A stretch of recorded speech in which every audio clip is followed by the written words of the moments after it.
As a rapidly developing country, India is an incredible opportunity for startups that are looking to disrupt old industries by using modern solutions. And the country's massive population, along with its ever-growing middle and upper class, make this opportunity all the more attractive.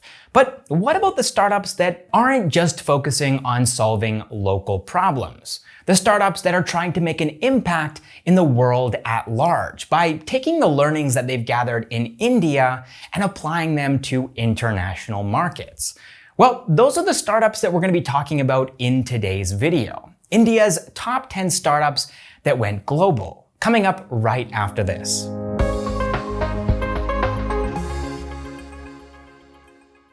So before we jump in, I should let you know that with this list, we've intentionally chosen not to focus on SaaS startups, because if we did, quite frankly, this list would just be a list of SaaS startups. And we already made a video about India's top 10 SaaS startups. You can find a link to that video in the pinned comment down below.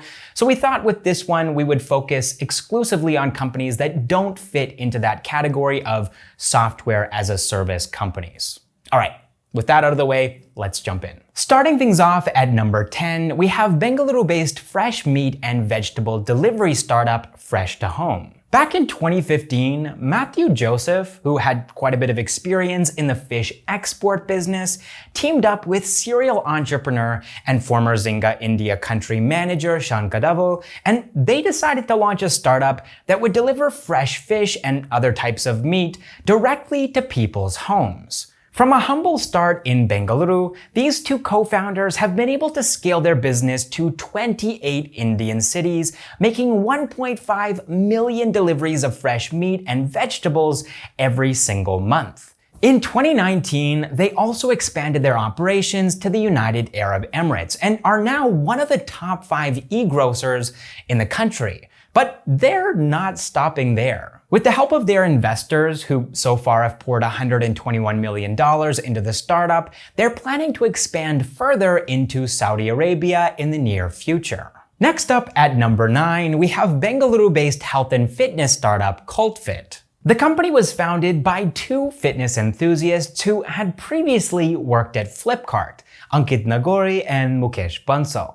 Their first fitness center, which they opened in 2016 and called Cult Center, was a huge success. And by 2019, Cult.Fit had 200 centers across India, and things were going really well. That is, until the pandemic hit, resulting in Cult.Fit shutting down many of their centers and laying off hundreds of employees. In order to survive, Cult.Fit began offering guided online fitness and wellness sessions, and these sessions could be hosted and viewed from anywhere, which opened the door to international expansion.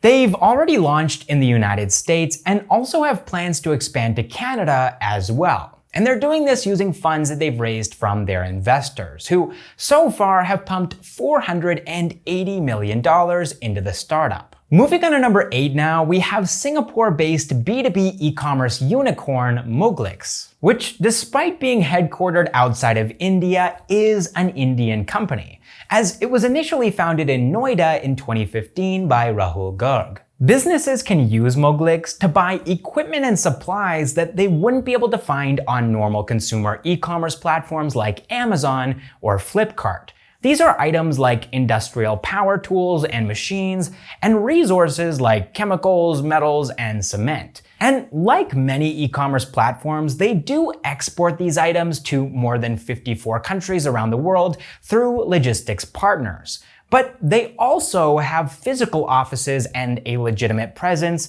in countries like the United States, the UK, the UAE, and of course, India and Singapore. Now, as a loss-making startup, this kind of global footprint just wouldn't be possible without their investors, who so far have pumped $222 million into the startup. Coming in at number 7 now, we have Gurugram-based online used car marketplace Cars24. Founded by Gajendra Jungid, Mehul Agarwal, Ruchit Agarwal, and Vikram Chopra in 2015, Cars24 has a unique auction system where they actually sell your car before they've even bought it from you, which allows them to operate in a relatively risk-free way, and they're also able to seamlessly integrate their commission into the sale. Despite facing competition from companies like Carwale, Cartrade, Cardeco, and Droom, Cars24 was the first Indian online used car marketplace to achieve unicorn status,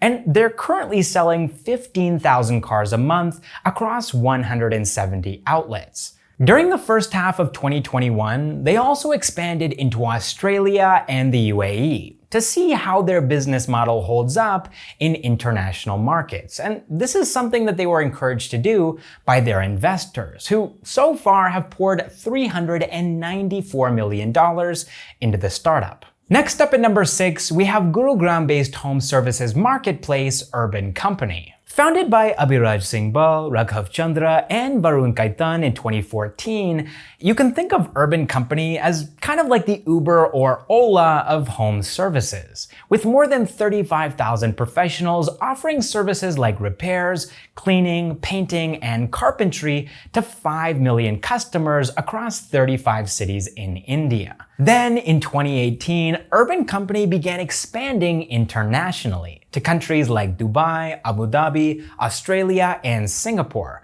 And thanks to the professionalism they've inculcated since their beginnings in India, Urban Company has been well received in these international markets, causing their revenues to double from $14.25 million in the financial year of 2019 to $29 million in the financial year of 2020, which is something that their investors have been very happy to see. So far, Urban Company has raised $446 million from their backers at a valuation of $2.1 billion.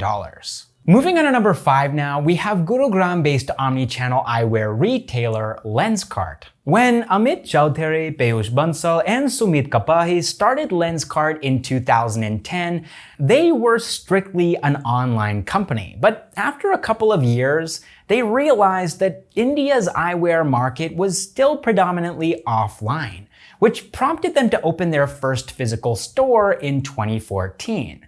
Today, they are a profitable business and have more than 750 stores across the country and sell upwards of 8 million glasses a year. And if that wasn't enough, they've also begun to expand outside of India as well, opening 25 stores across Singapore since 2019.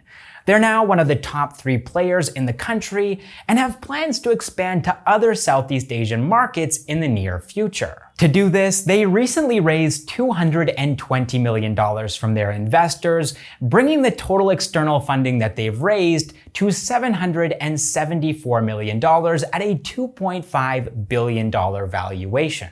Coming in at number 4 now, we have Bengaluru-based ride-hailing unicorn Ola Cabs. Back in 2010, 2 IIT Bombay graduates, Ankit and Bhavish Agarwal, started Ola Trips as a weekend getaway travel service, but quickly pivoted to on-demand cab bookings after Bhavish had a terrible cab experience, where he was left stranded on the side of the road for not paying a fare increase that the driver demanded halfway through the trip. Today, Ola is India's leading cab aggregator with 1.5 million driver partners, completing over 1 billion rides a year across more than 250 cities.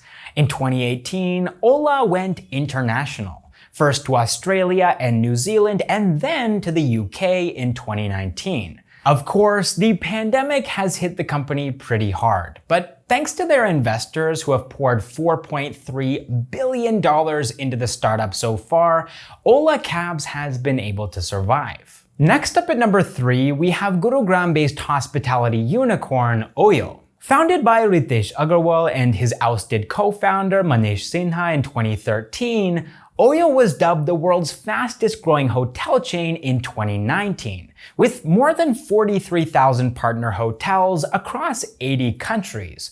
But of course, without any real ownership over a large majority of these hotels, when the pandemic hit, everything came crumbling down. Oyo laid off thousands of employees, exited multiple countries, shut down periphery businesses, and focused on becoming a sustainable business. By December of 2020, these efforts had begun to pay off. They achieved break-even at an operational level in India and also achieved operational profitability in Europe, which was a huge relief for Oyo's investors, who so far have poured $4.1 billion into the startup and didn't want to see that money go to waste. Moving on to number 2 now, we have Noida-based pre-IPO stage digital payments decacorn Paytm. Founded by Vijay Shekhar Sharma in 2010, their IPO is expected to be the largest in Indian history. Yet many Indians are unaware of the fact that they have an international presence. They've been operating in my home country of Canada since 2017, where the Paytm app allows you to pay your bills in exchange for reward points. They also have an app in Japan called PayPay, which is the country's largest digital payments platform and was built in partnership with SoftBank and Yahoo Japan. And finally, in Bangladesh, they've partnered with an online shopping company, Daraz, to launch a gaming platform called Daraz First Games. Paytm has built and grown all of these international services with the help of their investors, who so far have pumped $4.4 billion into Paytm's parent company, 197.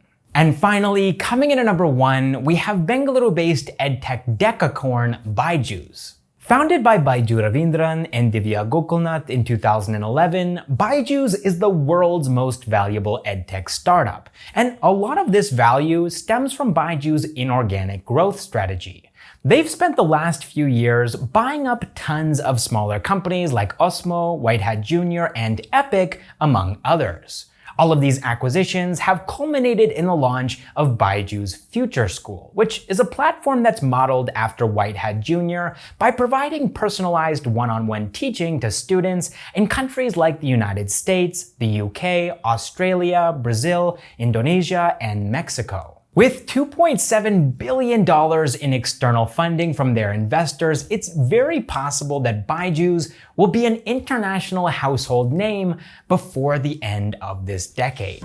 Alright, those were our picks for the top 10 Indian startups that went global. I hope you enjoyed the video, I hope you learned something from it, and if you did, it would mean a lot to us if you could hit the like button, and also hit subscribe if you haven't already, because we post new videos every single week about Indian startups, entrepreneurs, and the latest news. Also, we have a Hindi channel, we have a podcast where we post these episodes in audio form, so you can check all of those pages out if you want to get more Backstage with Millionaires content. And thank you guys so much for watching this episode of Backstage with Millionaires. All right, I will see you in the next one.